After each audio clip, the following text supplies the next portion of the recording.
Game of the week, Denver 2-2 at Philadelphia 4-0. Opposing quarterbacks are completing 57% of their passes against the Eagles, though the Eagles have only 5 sacks on the season. No, that part's wild. I think like when we get to the Eagles defense, one of the things that's kept them afloat has been their red zone defense.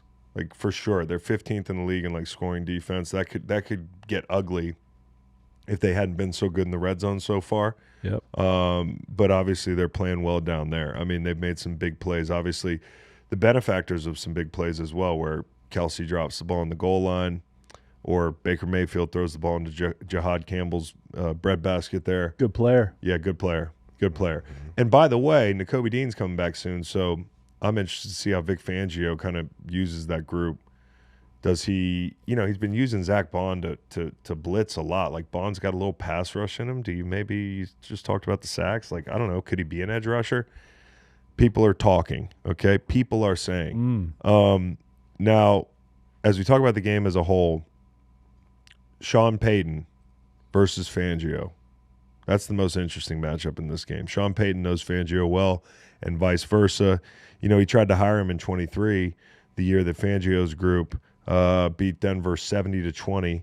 The infamous Vance Joseph Bowl.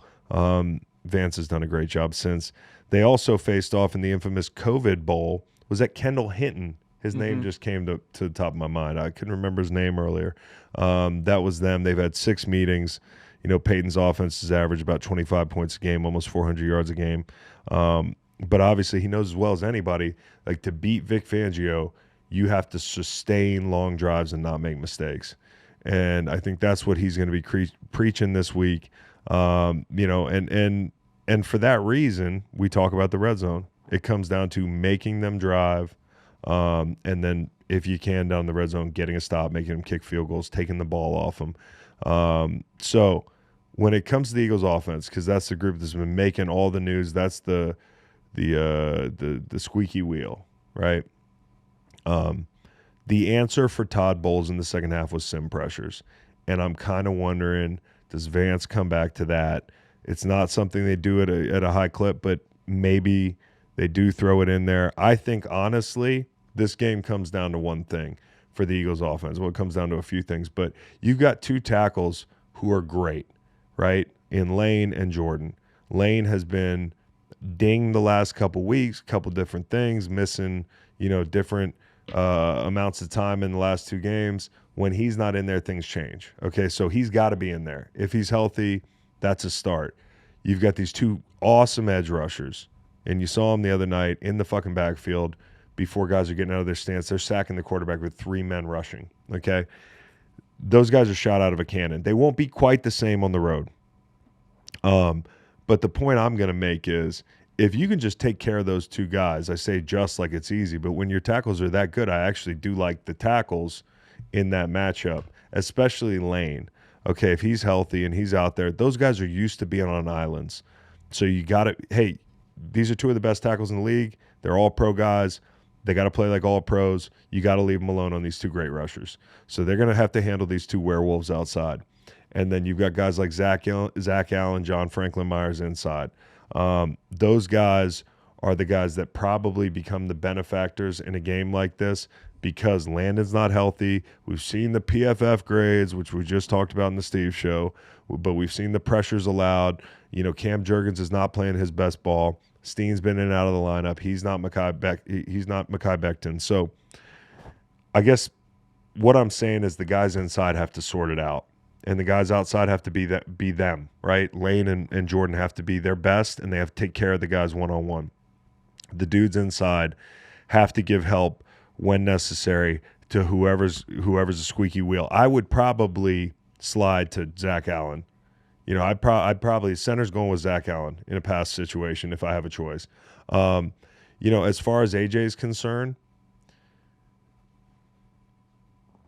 you're playing Pat Surtain, the guy that's got to win. And I know it's not easy coming off a week where we're saying, hey, AJ Brown, he needs the ball, and they do need to get him the ball. But the number 2 receiver has to win. He's going to draw Riley Moss. I think Riley Moss is a stud, but he's not Pat Surtain. And, you know, like, hey, it's strength on strength outside with Patton and A.J. Brown, for sure. You know, you think maybe A.J.'s strength would negate Pat's size or vice versa. I think it'll be easy, you know, interesting to see. You could go back and look at the Indy game where they weren't afraid to target, you know, guys like Pittman on Pat Surtain. Now, the way you're going to get these guys free is like mesh routes and crossers and in breakers. And like if you get man coverage, then you have to get in a position where you're stacking this dude horizontally and you've got leverage on him. You know, in that case, if the ball's well placed, you can go to AJ all day.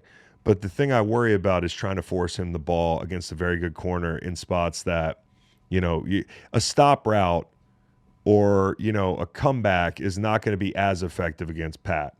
You know, it's just, I'm not saying AJ can't win that battle, but if you're going to be running like the most boring route tree in the world, then it makes it a little bit harder. So you got to get the ball to Saquon out of the backfield. You hit on his prop last week. Linebackers in Denver, you know, consistently have given up yardage in the pass game. So that's one place I'd look. And, you know, as far as running the ball is concerned, it might not be pretty. It might not be pretty running the football. So on the other side, these big SOBs up front, man, the backers have to come downhill, get the doubles off. You know, they found a little bit of momentum in the run game last week. It is Cincinnati, but I thought your guys looked good on the ground.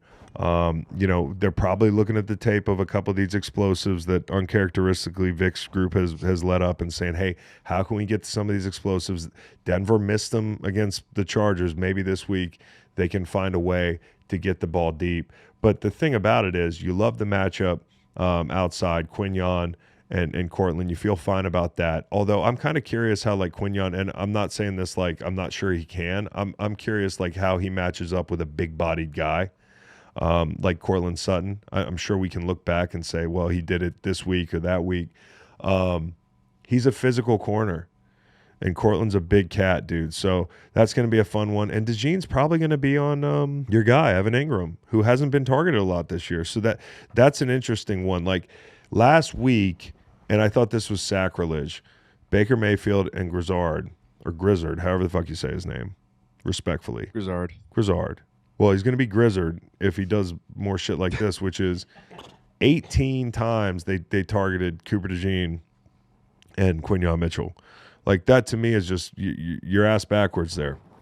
And I know there are mitigating factors and you know, possibly there's help over the top of Keely Ringo in different situations, and I'm not seeing it, but they only targeted Keely Ringo 3 times. And so Sean Payton's not going to make that same mistake. I think that to me is the interesting part of this football game. And the other thing is, guys are going to want to get their pass rush going. They want to pin their ears back. One of the ways you can negate a pass rush is sideline to sideline stuff. And they do a great job of stressing guys on the edge, whether it's jet sweeps, whether it's, you know, perimeter run game, whether it's the boot action off with an athletic quarterback. If it's crossers coming back late in the down for linebackers, you really do have to have good vision. Sean's a pro OC, and so is Fangio. Fangio's an absolute stud. This is going to be the matchup I can't wait to see. Is there a problem in Philly right now? Yeah, I do think there's a bit of a problem. I'm not saying it's like a structure fire, dude. Like you remember last year, they had this thing where BG said too much on like one of these Monday night shows about I think maybe like Jalen and AJ. And everybody was like, oh, fuck, why would he do that? It was so stupid. And on the surface, I was like, BG, what the fuck? What are you doing, dog? But then when I saw the way they played coming out of that thing, they kind of got together behind closed doors, had hard conversations, and went on their merry way, and they fucking won the Super Bowl. So, like, there's nothing that's going on in the building that can't be fixed. But if you're asking me, is there tension in the building? Yes. The passing game is like, it's Dr. Jekyll and Mr. Hyde. Well, and maybe limiting the run game, too. And some of it's the run game. Last year, in second halves, Saquon was averaging 6.7 yards a carry. This year, it's 2.7 yards a carry. And I talked about that Monday. It was like, man, like a lot of people are looking at this offensive line and saying, you know, you get so used to having that privilege as an Eagles fan of being like, hey, we're, you know, it's we said this about Minnesota. Oh, easiest place to play quarterback. Well, Philly's not too far down the list, right? And a lot of it was this run game. But this year, for a number of reasons, this offensive line is not the same. I don't look at this offensive line as being a strength of the team anymore. The tackles are a strength, but the offensive line to a man is not the group from last year. It's not the group from 23, and it's not the group from 17 when we went. And so if they gotta find a way to work around this thing without getting too discouraged, because it goes to show like how much last year Saquon Barkley was the best running back I'd damn near ever seen. Okay, how is the best running back I damn near ever seen like the 40th best running back this year? It's team football, dude. Everything, and we always try to boil things down to it's this player, it's that player, it's that player. It's a combination of factors, and and Philly wants to pinpoint one thing. I think it's a little bit everybody's sharing in this thing. The OC, a lot of it. The quarterback, definitely some of it. In the second half last week, he did not play well. AJ Brown, sure, like, fuck, dude, stop tweeting. Everybody shared the offensive line. So, like, is there a problem? There's probably a little bit of tension in the building, but that doesn't mean they can't fix it. We live in this world of absolutes where we're like, there's no problem. There's a huge problem. Well, like, there's problems in NFL buildings every week, and, sometimes they don't get out, and people overcome them. Teams overcome them. So the one thing they can't overcome, though, is if the scheme sucks and the offensive line can't get the run game going in any capacity. That's going to be hard to overcome if that's the case. For the quarterback. Nice to be able to sort out your problems being undefeated against one of the toughest schedules to date. Yeah, dude, 4-0. So you can't complain. I mean, you can complain. There have been no shortage of complaints, but that's a pretty good cushion for you to figure things out, right? And this week is a big one. I think this is their toughest test. I think the offense, this is by far their toughest test. Going to Kansas City was impressive. You gotta account for Chris Jones. You gotta account for the pressures, the blitzes. Dallas is a walk in the park. Dallas made the offense look pretty good for much of the game. Then last week you had Tampa, who's a tough test, but I think their pass rush could be a lot better. The Rams, that's a really tough test up front, but then you had the same test up front with a back seven that's like elite. You know what I'm saying? There's no Witherspoons out. We're gonna find ourselves down 3 scores. If they find themselves down 3 scores in this game or 2 scores in this game, they're not coming back. So you got to play this game in phase. You got to be careful against this group. Get this one because you got Jackson Dart coming up on Thursday. Best quarterback ever, I hear. Potentially. Yep. Did you see the Sean Payton and Vic Fangio were trying to butter each other up in the media days a little bit? Vic Fangio on Bo Nix. He's a lot like Baker Mayfield. I think he may be Baker's younger brother. Very good. They got their QB of the future. And then Sean Payton on the tush push. I was the one that stood up in favor of it. When all of a sudden health and safety was pulled into that, which might be the safest play in football. I saw that quote. My bullshit nose kind of went up. I saw that quote. I do actually. I'm glad Sean Payton's saying that because he's not being a little bitch about it.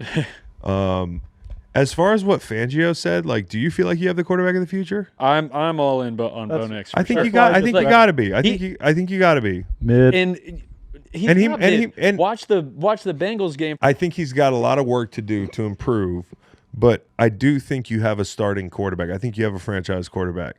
What he does developmentally is going to be up to him, and it's going to be up to the Broncos. But like, I don't know. Sean Payton's liked him from the jump, and you know what to me like stands out.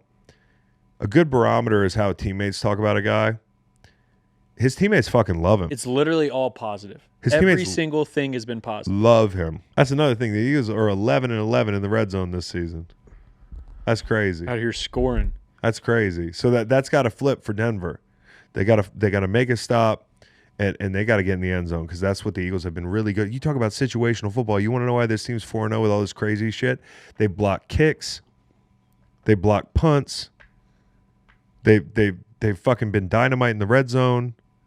And they've got 2 great cover guys in the secondary and a stud all-world, linebacker who kind of runs the show. Like, that's enough. you know. But you can't take halves completely off offensively. Down the stretch, that's going to hurt you. Big game for the Whites. Aren't they all? got the great Whites. You got Oh yeah, we do have Riley Moss. Riley Moss and Cooper DeJean. We do have Riley Moss and Cooper DeJean out there. For young white football players that are dreaming to play cornerback, like You think they take a picture after the game? Absolutely. they got to probably gonna they trade got to do jerseys. their jersey swap. Yeah. They gotta do Like, a jersey swap. Couple if Iowa they Hawkeyes. don't, Yeah. yeah, they got to do the And then jersey read swap. blanket ships in the background, like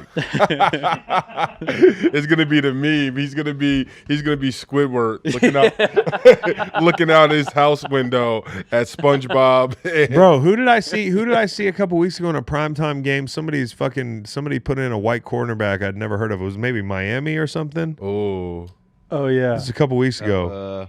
I had the Bonner. over. Huh? Ethan Bonner. Ethan Bonner. Yeah, how's he? He ain't Cooper DeJean or Riley Moss. But he's out there, bro. Honestly, like even if you get to the league and you don't go off and you're a white cornerback, like bro, like you made it. hell yeah. Like you Stanford. honestly, dude, like you there should be a Hall of Fame.